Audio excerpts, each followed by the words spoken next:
Yo soy el autor de las lesiones del general, don Roberto Silva Renard, y las he perpetrado en venganza, por haber sido el general Silva Renard quien dirigió el fuego contra los obreros asilados en la Escuela Santa María, en Iquique, y entre los cuales estaba mi hermano ilegítimo, Manuel Vaca, que pereció a consecuencia de las descargas de las tropas.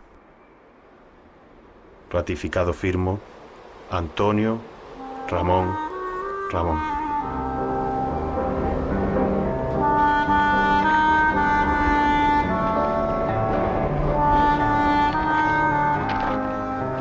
sujeto que viene, que atraviesa mares, que atraviesa continentes. Que venía desde España, que viajaba por África y Brasil y Argentina y que de pronto... La historia es que se trata de un personaje misterioso del cual hay poca información, no está todo. El Vengador.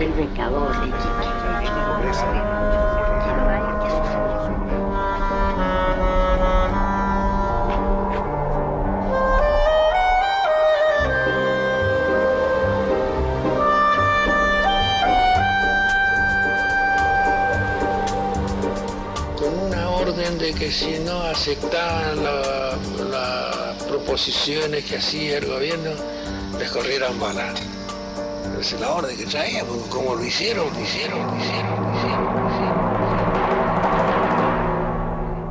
Lunes 14 de diciembre de 1914. En Santiago, un hombre apuñala al general de ejército Roberto Silva Renard. Tiempo atrás, este general había dado la orden de disparar contra cientos de obreros en la Escuela Santa María en Iquique. De su agresor, solo se sabe que es español y que se llama Antonio Ramón.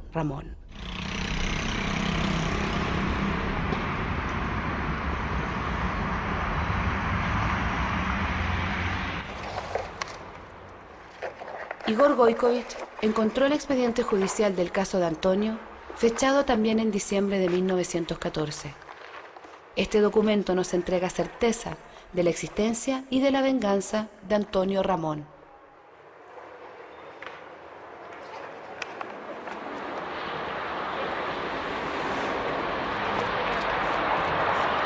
Bueno, el año 1998, cuando se inició la investigación, vine para acá a tratar de reconocer el lugar del atentado y además los emplazamientos que había tenido la gente que sirvió de testigo, a tratar de tener una imagen de cómo se habían desarrollado los hechos.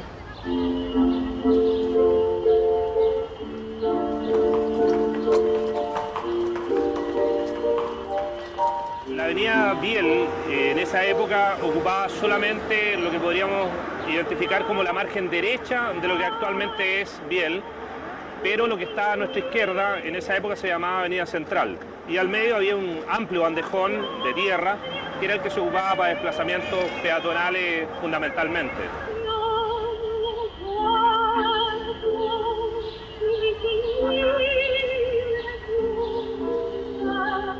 Esta casa, por una parte, conserva bastante de lo que eran las características del tipo de edificación que existía en este barrio en esa época. Y por otro lado, habría que señalar que la numeración se mantiene, por lo tanto uno podría pensar que efectivamente este fue el lugar específico donde se cometió el atentado en contra del general Roberto Silva Renard. Claro, porque a ver, el general venía desde allá, ¿no? Venía sí, camino a la fábrica de cartuchos que la tenemos acá atrás, ¿no? Que ahora está el Palacio.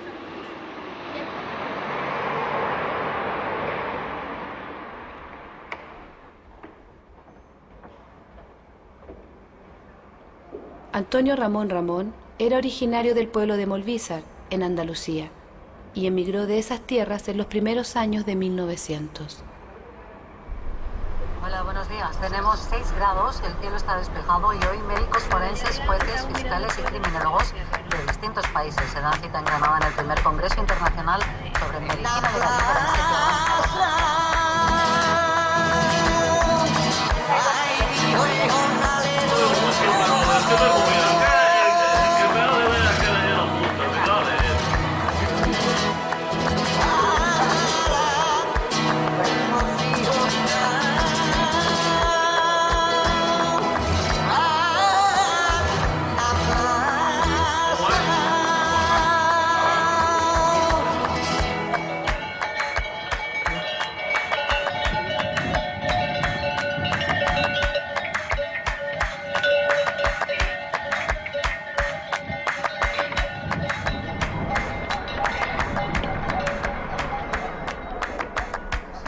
Pues vamos a coger el del 84 a ver qué nos dice.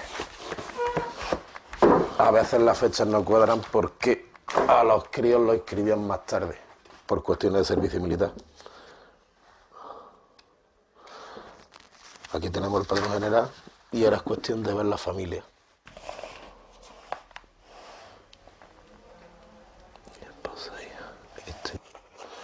En teoría debería estar por aquí y aquí lo tenemos.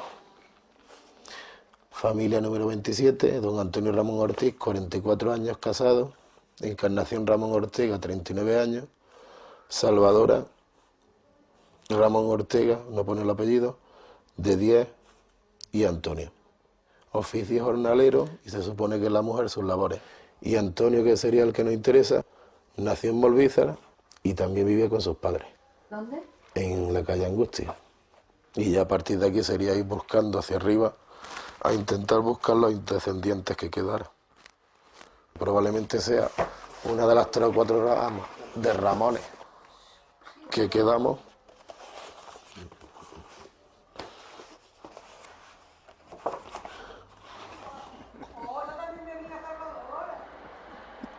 ¿Tú qué te creías?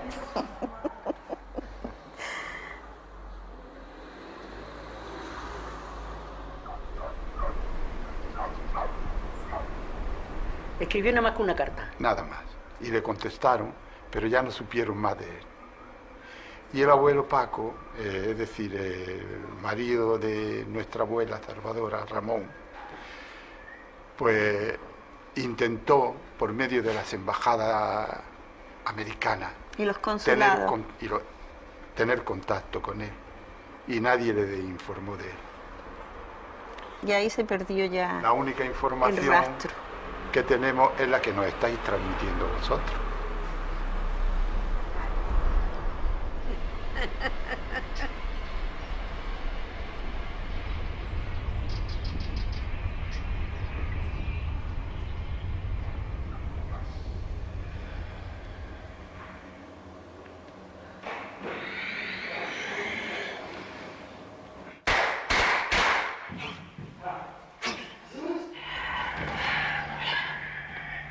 Nosotros siempre trabajamos con historias orales o con memoria popular o con historias un poco no registradas o un poco olvidadas por los discursos oficiales.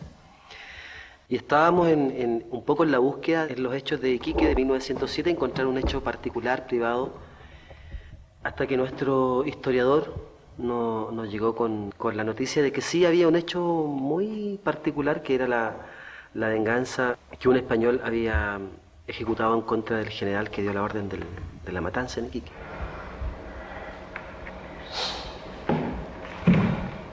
Como el lenguaje que nosotros vamos a ocupar es el lenguaje físico, lo primero que comienzo a buscar es a partir, por ejemplo, de las fotografías, de las pocas fotografías que hay de él, algunas posturas básicas, cómo creo yo que caminaba.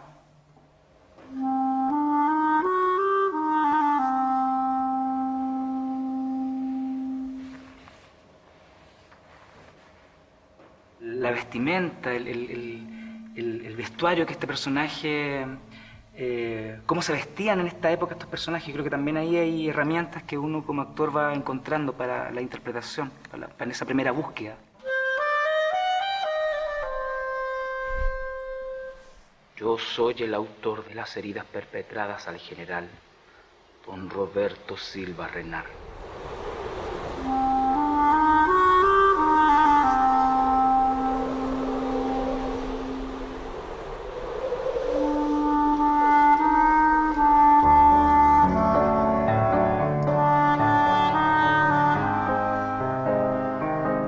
Retomar la historia de Antonio es complejo.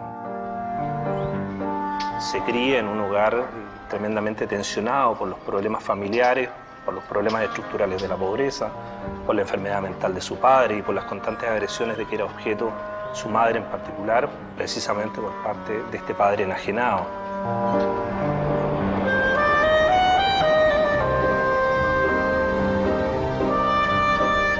Emigra con 23 años al norte de África, posteriormente se dirige al Brasil y luego a la Argentina.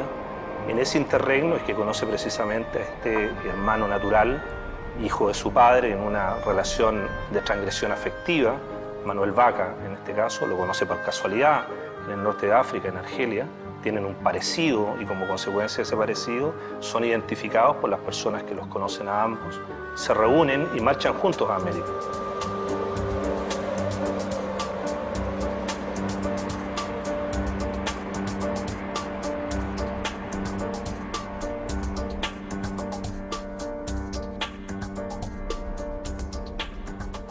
Una vez llegados a América del Sur, Antonio se queda en Brasil y Manuel sigue camino a la Argentina. En una carta posterior, Manuel le contaría a Antonio su interés por cruzar al norte de Chile. En esos años, la explotación salitrera atraía a cientos de trabajadores de la región que vivían fuertemente la fiebre del salitre. Manuel se emplea en las oficinas salitreras de Tarapacá. Antonio, ya en la Argentina, guarda esperanzas de volver a reunirse con Manuel.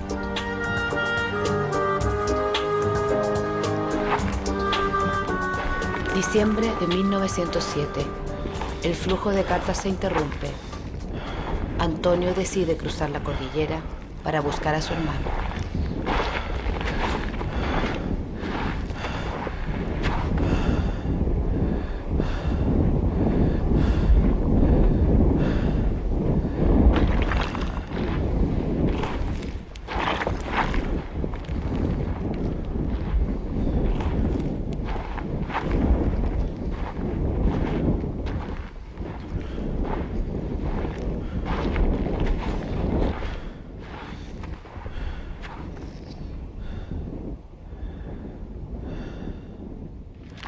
Tomé el tema del viaje como el eje central de la novela. En el fondo trata del viaje de Antonio Ramón a través de la cordillera y hacia el norte en condiciones muy precarias, sin muchos medios, saltando en trenes, incluso caminando gran parte del trayecto. Ahora, en ese espacio y en otros como que podrían pensarse como la Patagonia, también existió en esa época la circulación de una gran cantidad de personas, no solo obreros trashumantes como eran Ramón y Vaca, sino también agitadores, anarquistas y obreros que no eran españoles como ellos, sino de otros países que también circulaban. Y esa circulación a mí me parece muy interesante.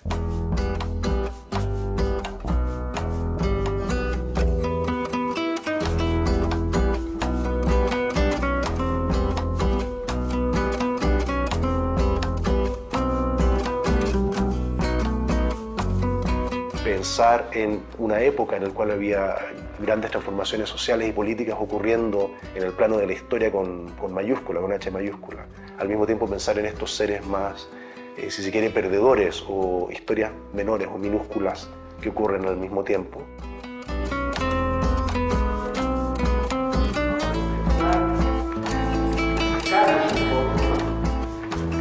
Antonio Ramón, un obrero del mundo, trashumante.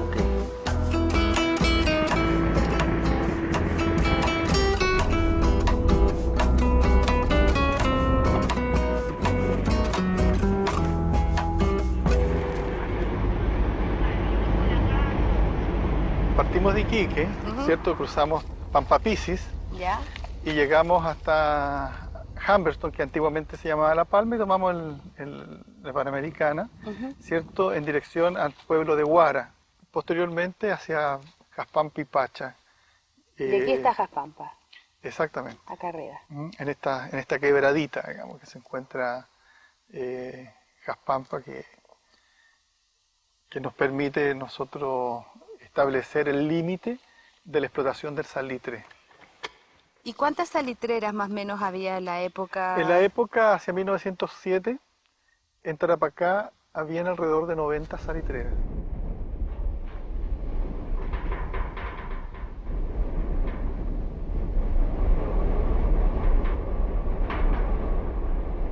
Año tras año por los salares del desolado Tamarugal, lentos cruzando van por millares los tristes parias del capitán.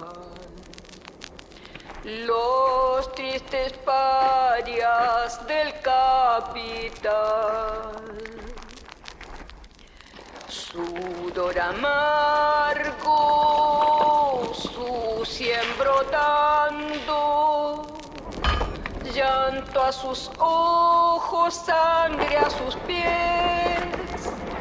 Los infelices van acopiando el oro blanco para el burgués.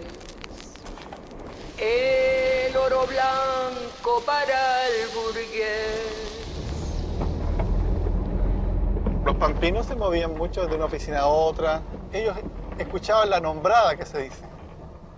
Y con eso ellos se iban a trabajar.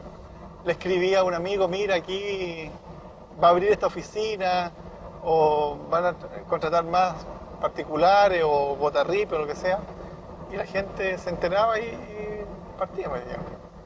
En ese sentido eran muy libres, ¿no? Como no eran dueños de sus casas, no tenían bienes raíces. Tampoco no tenían muchos muebles. Cuando tuvo lugar la muerte de mi hermano, yo estaba en la República Argentina y llegué un año después a Iquique. Allí permanecí como 9 meses trabajando en la oficina Jaspampa.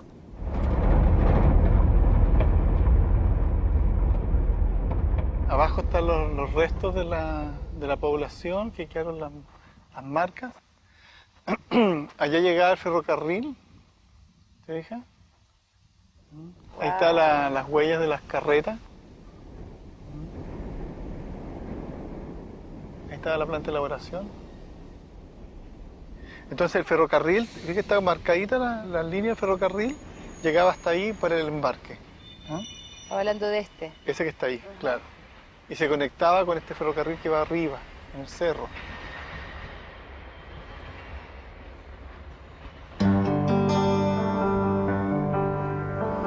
¿Qué hace un hermano que busca a su hermano? Va a las oficinas salitreras donde le dijeron que él trabajó.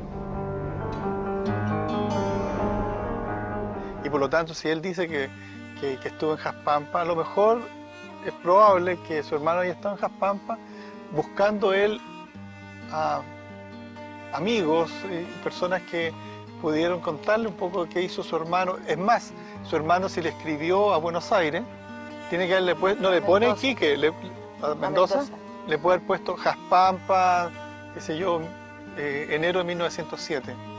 Entonces, solamente con la referencia a Jaspampa, él puede haber llegado aquí buscando esa oficina salitrera.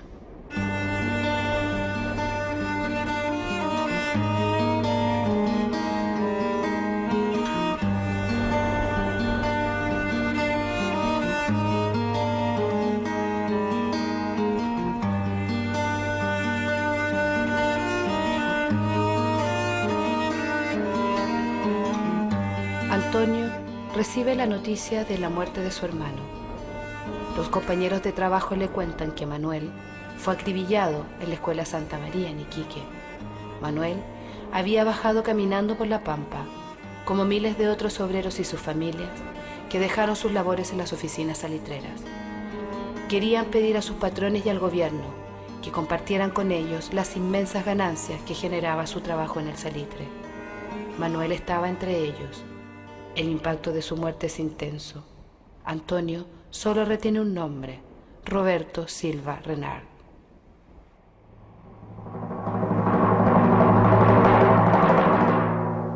Aquí en la ciudad, cuando llegaron todos los obreros, la ciudad tranquila, porque sabían todo que venían a pedir aumento de sueldo al gobierno.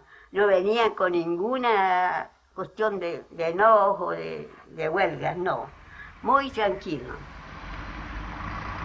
Elda tenía solo 7 años cuando sus padres le llegaron contando que un general había ordenado disparar sobre los obreros amotinados en la escuela Santa María. La escuela Santa María era una plaza que no había ni un árbol. Alrededor había casas, alrededor nomás. No había nada, era pura tierra nomás. Así que la gente toda se aglomeró allá en ese sitio Y así estaba la escuela. A las 3 de la tarde iba a dar la contesta el gobierno. Entonces vino de Santiago Silva Renard, ya traía la misión de lo que iban a hacer con los obreros. ¡Fuego! Y ahí viene la descarga. Reacciona el soldado a la orden de su comandante y hace lo que su comandante le manda, porque están entrenados para eso.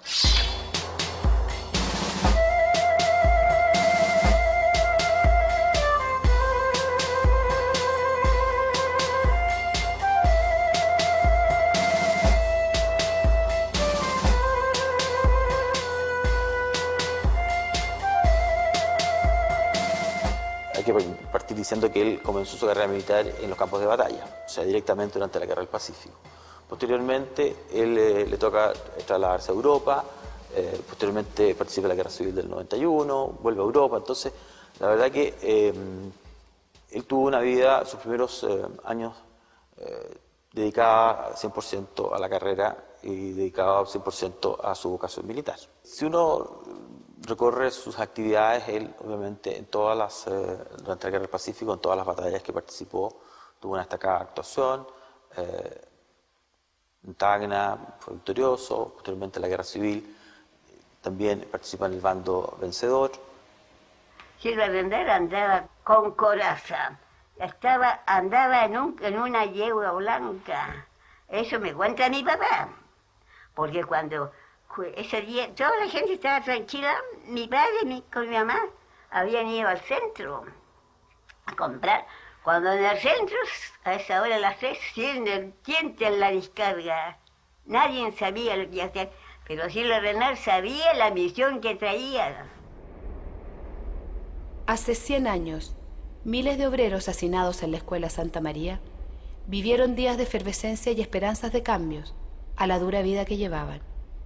Sueños que terminaron abruptamente la tarde del 21 de diciembre, cuando el Estado chileno, presionado fuertemente por los inversionistas salitreros, reprimió esta huelga a balazos. Cientos de obreros murieron esa tarde. Fueron masacrados por dejar sus trabajos y por negarse a regresar a La Pampa sin ser escuchados.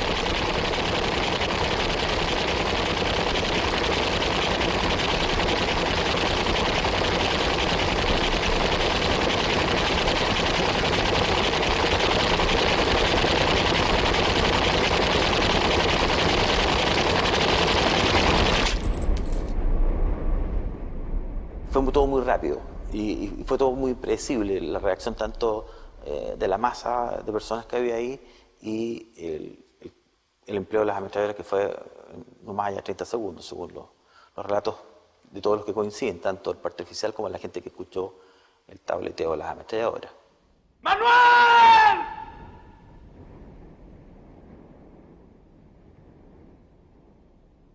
Se habla de 140 muertos en el parte oficial y los heridos que ingresaron al hospital podríamos llegar alrededor de 200 personas, 250 personas, lo cual es obviamente la huelga con un resultado más sangriento que registra la historia de Chile.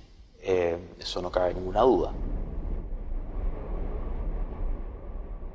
Las instrucciones de un principio del ministro de Interior, de Rafael Sotomayor, son que la fuerza pública actúe a la brevedad, con firmeza, no importando los sacrificios que esto conlleve.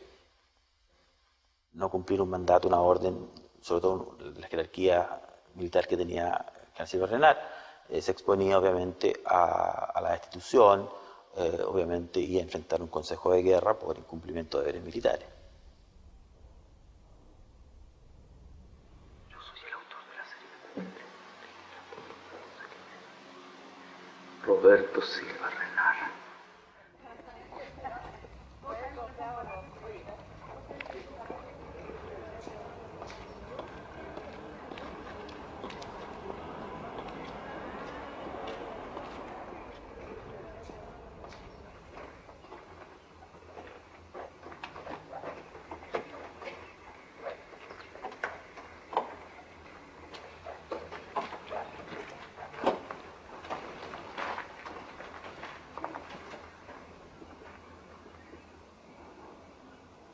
Patricio Rojas Ramírez, una de las víctimas de la masacre de la Santa María el 21 de diciembre de 1907. Fue alguien que quedó herido ese día y que probablemente no falleció en el momento y que por lo tanto tuvo entre comillas, la suerte de que sus familiares pudieran sepultarlo, darle cristiana sepultura en forma individual. Es por eso que hasta el momento, por lo que he visto, es la única persona que podemos visitar como fallecido en esta tragedia, no así la gran mayoría de las personas que murieron y que fueron a dar a un pique, a una fosa común, en lo que es el ex cementerio número 2 de Iquique.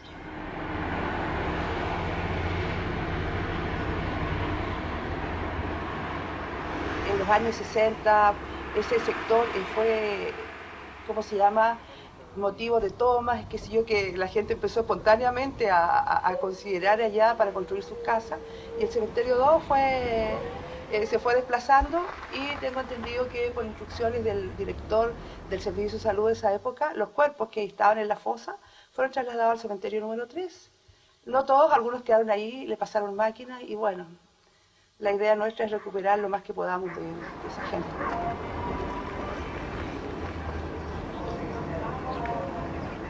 Hay una plazuela, hay una plaza y hay una pared, solamente una pared de cemento. ¿Ya? Y esa es la única donde están enterrados los de la Santa María. Ok, muchas gracias. Ya hay un monolito también ahí. ¿Y ahí están enterrados? Están aquí bajo las Ya. casas. ¿Ese será el monolito? Ese debe ser los restos del...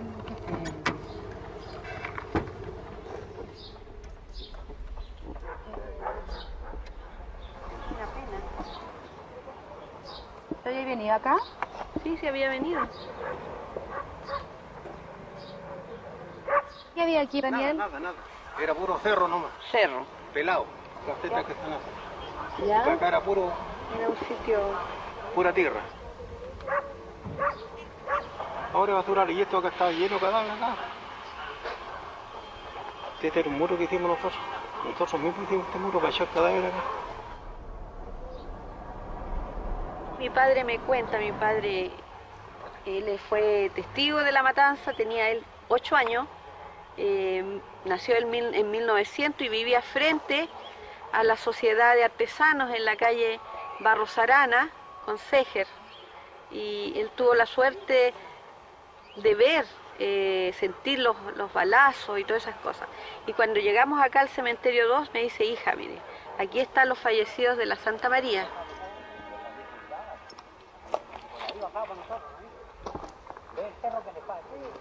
Me recuerdo que fue impactante para mí, yo tenía 8 años, fue el año 57, ver sus uñas corvadas, su pelo sumamente largo y su ropa.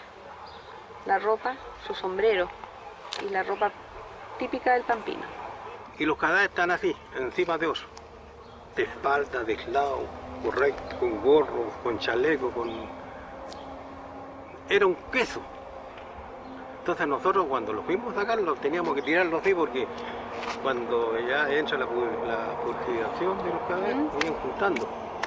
Entonces si cosas así que teníamos que irlo abriendo así, irlo sacando. Pero estaban momificados, todo. Guagua, chico, grande, todo. ¿Verían guagua? Claro. Parece que lo tiraron así, porque estaban así, patas para arriba, con sombrero, con chaleco.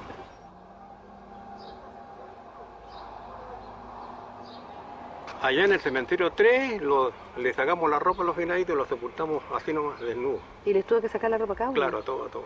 Imagínense, eran tremendas ropas. ¿Y qué hizo con la ropa? Se quemaron. ¿Y por qué la quemaban? Porque no había dónde dejarlas, si eran tremendas. ¿Y por qué se las sacaban y no las enterraban con la ropa puesta? Para que cayeran más cadáveres. Esa es la finalidad. Para optimizar el espacio. Claro, justamente. Pero como le digo, fue impactante. Yo estaba recién en el sábado la veo.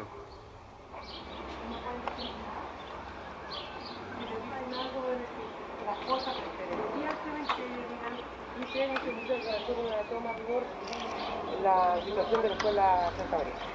Vayan a ver el asuntito de la... Ya. Entonces podemos. Antonio nunca pudo ver el cuerpo inerte de su hermano Manuel. Su cadáver y el de los otros obreros pasaron de una fosa común a otra sin ser identificados.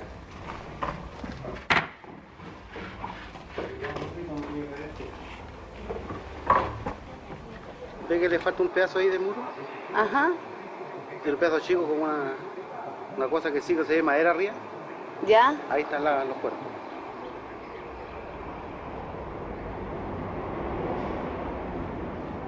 Este es el osario. Todo este es el osario donde están las personas fallecidas en el tiempo de la matanza de la Escuela Santa María. Fueron depositados acá en el año 61, de acuerdo a lo que dijo una persona del cementerio, que es un administrador del cementerio. ¿Y esto antes pertenecía al cementerio 3? Todo esto era cementerio 3. Ya. Todo esto era parte de la fosa común que llamaban. Ya. Ya. Y después pasó a comodato al servicio médico legal, me parece que el año 98 por ahí. Pasó como dato al servicio, un comodato por 99 años. Claro, está sellado. Esto fue sellado por razones obvias, o sea, no... ¿Por qué? ¿Por higiene? Y porque desafortunadamente hay personas que sacan los cuerpos, los restos, para jugar, para hacer maldad, lo que sea. ¿No hay ninguna intención de ponerlos en un lugar a todos juntos y no estar aquí tapiados? Bueno, de hecho están todos juntos. Pero no están sepultados, no hay un mausoleo, no hay intención como de ubicarlos en un lugar, ¿no depende de ustedes? No, depende de nosotros.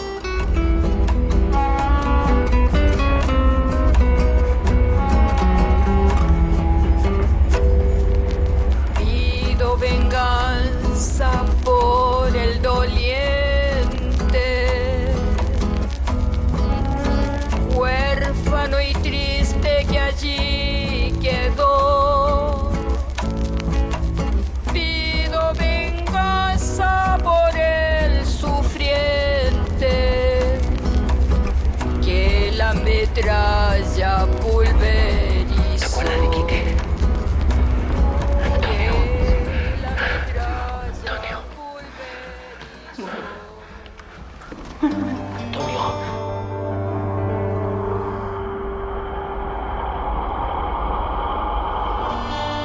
Mientras Roberto Silva Renard asciende cada vez más en su carrera militar, Manuel se le aparece en sueños a Antonio y le exige venganza.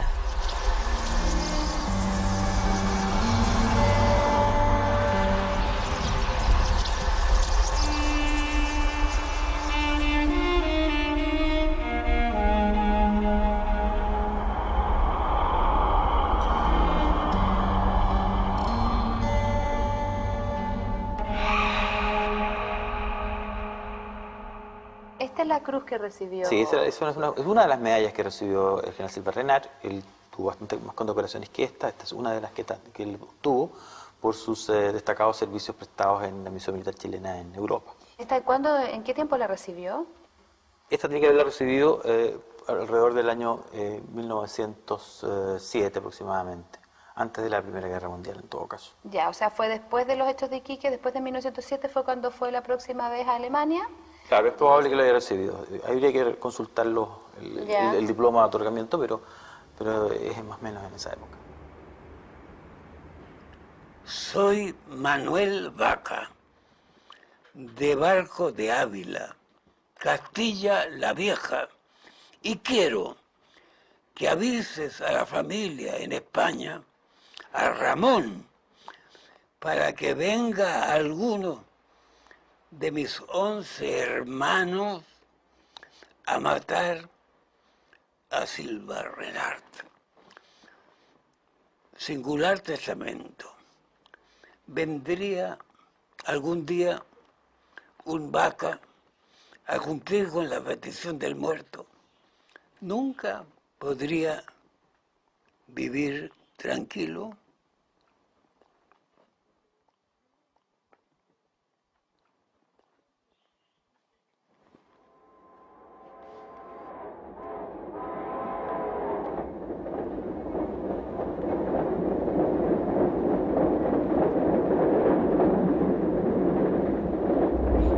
Hace poco menos de un mes, me vine a vivir a la avenida Biel, frente al sitio en donde lesioné al general Silva Renard. No me había vengado antes del general Silva Renard porque no había tenido ocasión de encontrarme en la misma ciudad que él y porque a veces se me venían pensamientos de venganza y otras veces me olvidaba de ello. Estas dagas son originales, son nortinas, son salitreras y están hechas con las mismas técnicas que se inspiraron hasta los años 40. ¿Ya? Son del siglo XIX. Así que la idea es que ustedes puedan ver con cuál se sientan realmente cómodos. Los cueros son de la época también. Esta.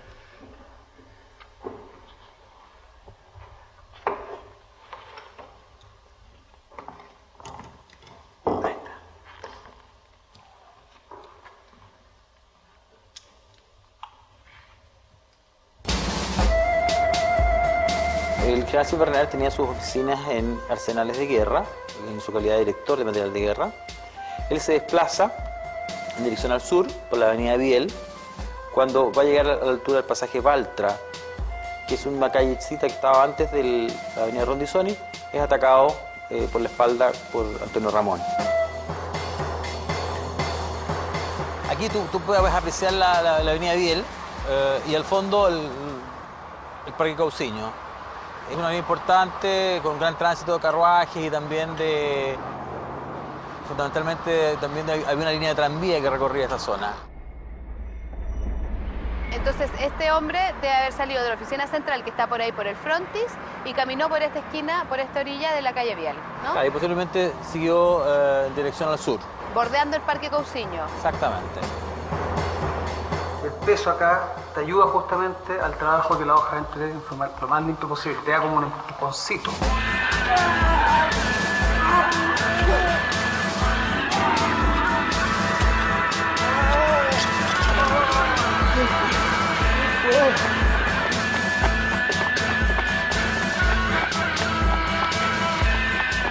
La ruta que sigue Antonio Ramón es en dirección al poniente por calle Rondizoni.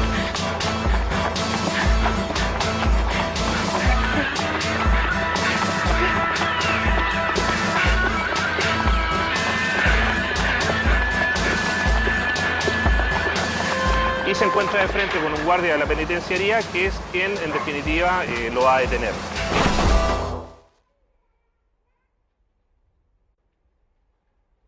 En mi fuga, bebí el contenido de un frasco de 30 gramos que tenía conmigo y que creía veneno.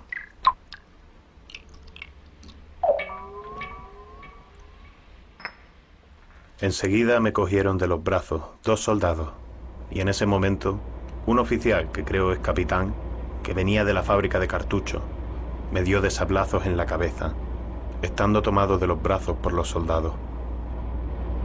Posteriormente el general es trasladado a su casa habitación, que está al interior de la fábrica de cartuchos, donde va a recibir la primera atención médica.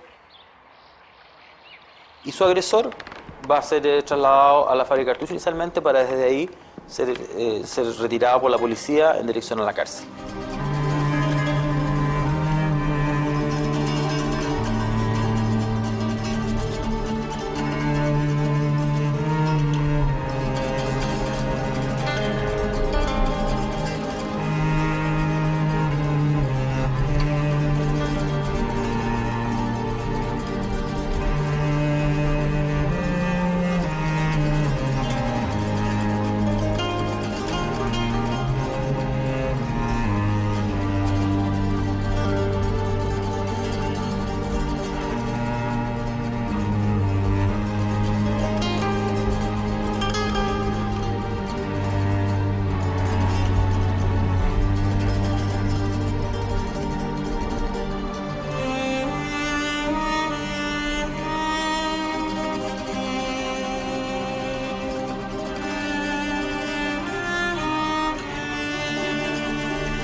No es un delincuente, sino que es una persona que ha realizado un gesto que evidentemente tiene una implicancia política y por lo tanto eso implica en parte las curiosidades de su proceso judicial, ¿no? El hecho de que verdaderamente el sistema no sabe cómo hacerse cargo de este personaje también tan desposeído, extranjero además, y español.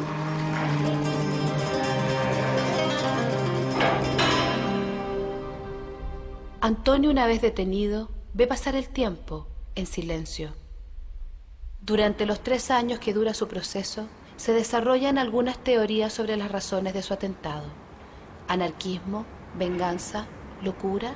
En el allanamiento que llevó a cabo la Policía de Seguridad encontraron pertenencias que acreditan que el sujeto vivía en condiciones muy precarias.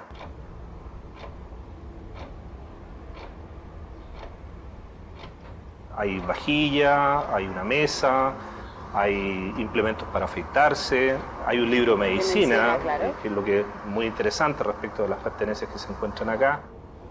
Y lo que intentan demostrar con los bienes que acreditan en el parte del allanamiento, anarquista, exactamente, ¿no? Son aquellos que lo vinculan directamente con el atentado, no estos otros que lo vinculan más bien con su vida cotidiana.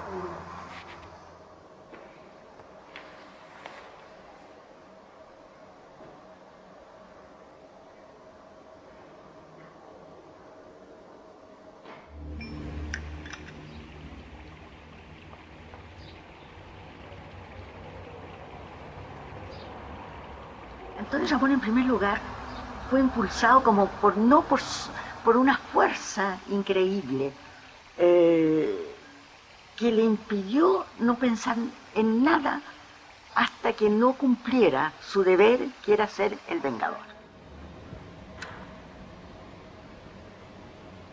Este personaje joven, delgado, bastante demacrado, con su traje negro, su clavel rojo que indicaba sus tendencias anarquistas, su sombrero un poquito alón, tirado un poco al lado, que quizás era para ocultar delante de los demás su cara, su faz, mientras espiaba al general Silva Renal. Todo eso lo hacen para mí en un personaje inolvidable y que creo que debe quedar muy claro en toda nuestra historia.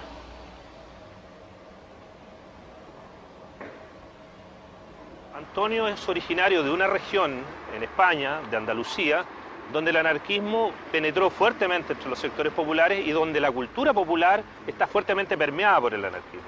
De tal manera que no es extraño que Antonio en su conducta, tanto en el atentado como en su conducta cotidiana, tenga manifestaciones o se exprese de una forma tal que pueda ser homologable a la propia de un anarquista, como es en este caso el uso de la daga o el uso del veneno. Claro, pero en el juicio finalmente no se comprobó su anarquía, al contrario, ¿no? Absolutamente desechada esa tesis.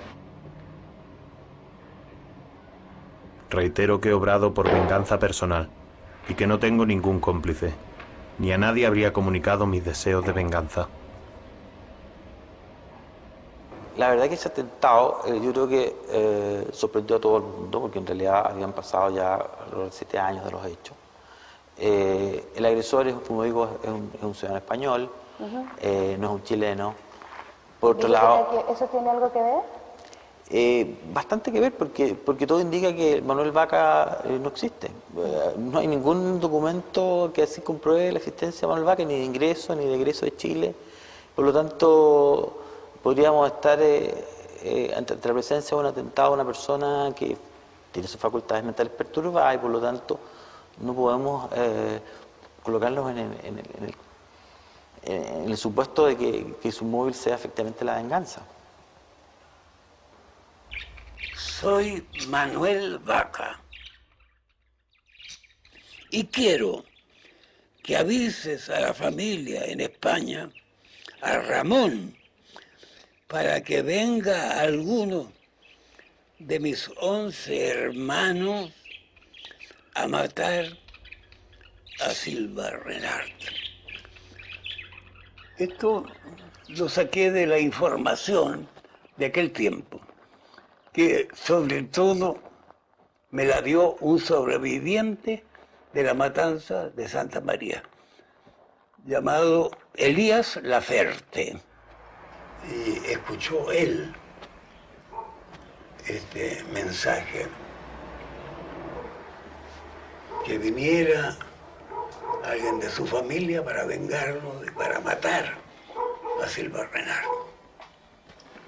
Esto en algún diario también se filtró de la época. El único testimonio respecto de la existencia de Manuel Vaca es el testimonio de Antonio Ramón Ramón. Manuel Vaca no existe para las autoridades judiciales, no existe para las autoridades policiales, no existe para las autoridades eclesiásticas. Existe solamente para Antonio. De tal manera que la imagen de la locura es la que en definitiva se impone desde el punto de vista procesal y es la que en cierta forma queda contenida en la resolución definitiva de la Corte Suprema cuando condena a Antonio a 5 años de presidio.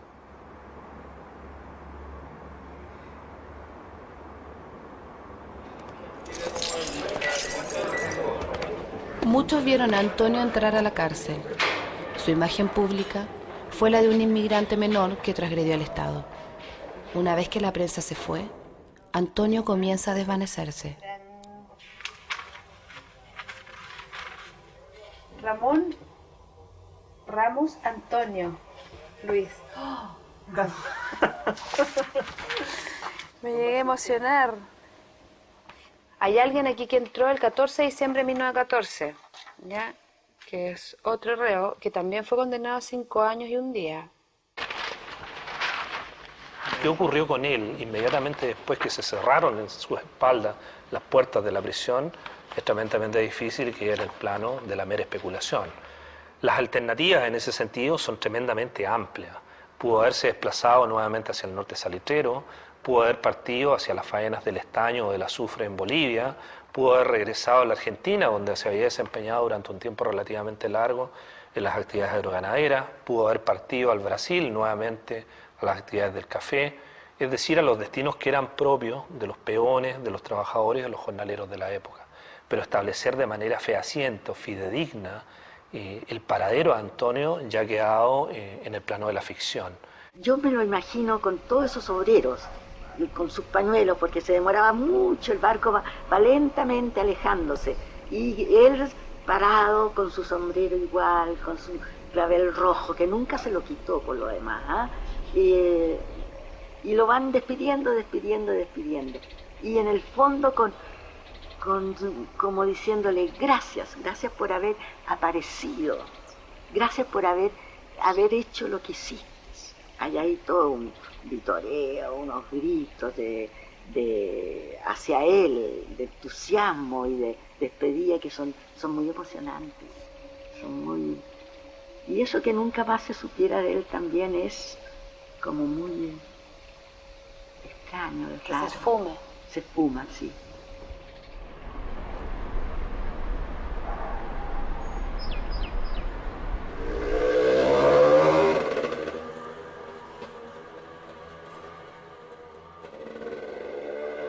Ahora me acuerdo yo de los muertos, me acuerdo de mi madre y de mi abuela.